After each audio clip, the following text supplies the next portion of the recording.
When you look back on his work of a lifetime of accomplishments, he's astounding. Hello, and welcome to my chat on Akira Toriyama's legacy.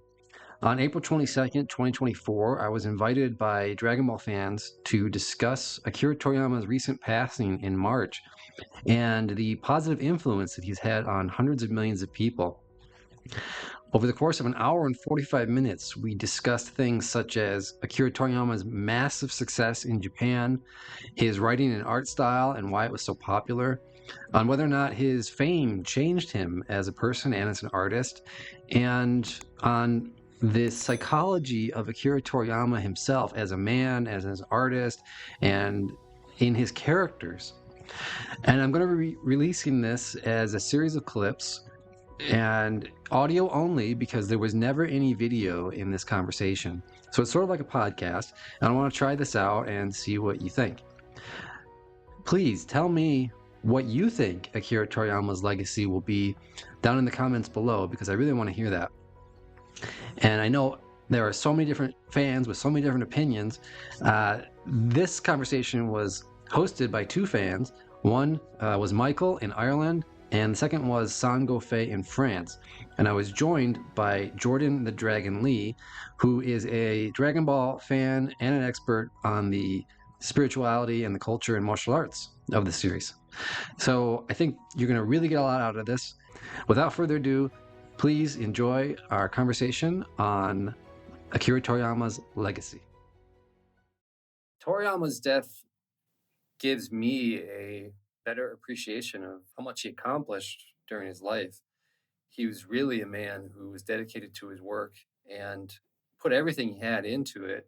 There are fans who say he was lazy or he just wanted to do as little work as possible, and they'll bring up his quotes and things like that of him trying to take shortcuts and stuff. But the reason he even had to do that is because he was doing almost the entire job by himself. He was writing, he was storyboarding, he was doing the main character art on every page for every week, for 10 years straight. And he only had one assistant who came in and did background work and things like that. So the man had to work sometimes for 4 days straight on like 15 hours of sleep. And he was anything but lazy. And on top of that, he was also doing character designs for video games, one shots, and then cover art for Shonen Jump, and doing so much that he is the complete opposite of lazy or just phoning it in. So he when you look back on his work of a lifetime of accomplishments,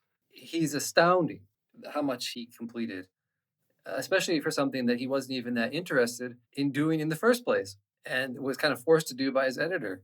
He created the perfect example for everyone else to follow, even when that wasn't in his nature to do. And he is, in my opinion, the most influential manga author who has ever lived.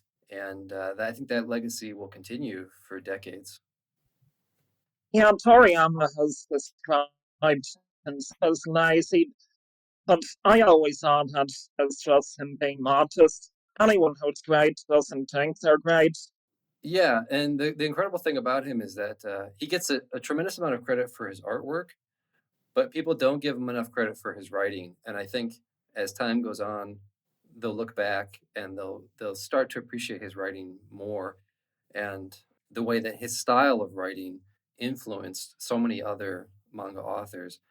And fan manga authors, they always start with the illustrations, the art style that he perfected, and everybody tries to emulate, right?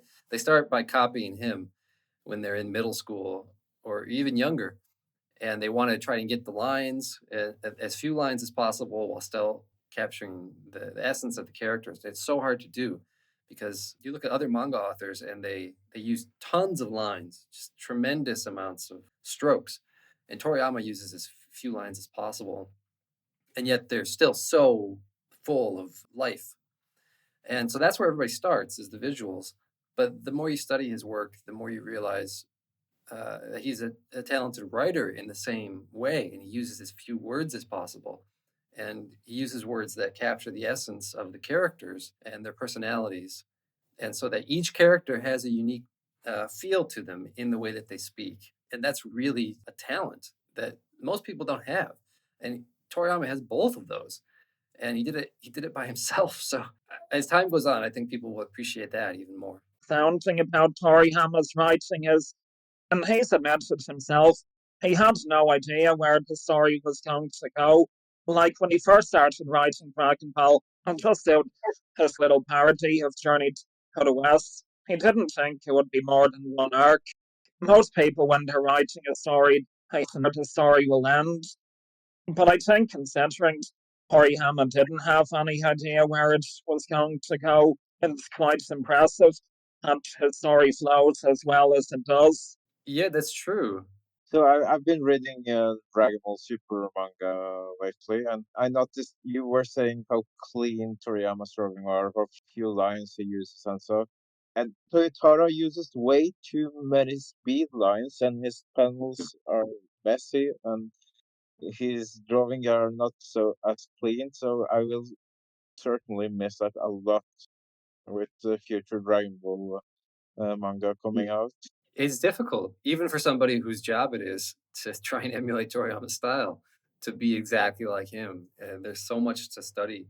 You could do it for years. Like I know Malik from Dragon Ball New Age, he's been doing it for decades, and he's still learning new things about the way Toriyama does his lines and the way he does his paneling, the structure of the panels and the order of them. I mean, that's why just last year they came out with a new book in Japan. The way that Toriyama and his editor created so many incredible series, like how to do it like Toriyama does, is because you have to study it. And there's so many people who want to draw like Toriyama that I'm glad that they came out with that book. Yeah, well, when I was younger, my brother used to draw Dragon Ball art, and he even invented characters from like we used to call it a parallel universe where my nick comes from, Sangofe, and his nick was Sangola, and he made like a universe from it, and yeah, it was great. He used to tell me stories before we went to bed. Oh, that's nice to hear.